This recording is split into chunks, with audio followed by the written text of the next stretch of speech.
பெருசில்லன்னு யாராவது சொன்னா, வாழ்க்கை வாழ்றதுக்கு காசெல்லாம் பெருசில்லன்னு யாராவது சொன்னா, அடுத்த வேலை கஞ்சி கூட கஷ்டம் இல்லாத அளவுக்கு அவன்கிட்ட காசு இருக்குன்னு அர்த்தம்.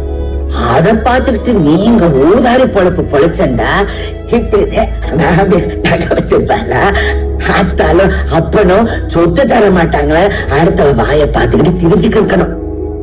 பொழைக்கிற பொழப்புக்கு தாண்டி முதல்ல ஒரு பொம்பளைக்கு சுதந்திரம் வேணும். அப்படி அது மட்டும் இருந்துட்டா மத்த சுதந்திரம் எல்லாம் அடுத்தவன் என்ன உனக்கு தாரது? அப்படி நீ மாறிக்கிட்டேன்டா 60 வயசுல நான் புரிஞ்சுக்கிட்ட சுதந்திரம் 30 வயசுல என் மவளுக்கு கிடைச்ச சுதந்திரம் 18 வயசுல என் பேத்திக்கு கிடைக்க போற சுதந்திரம் நாளைக்கு அவன் மக பிறக்கும் போதே கிடைச்சிடும். வாழ்க்கை வாழ்றதுக்கு காசெல்லாம் பெருசு.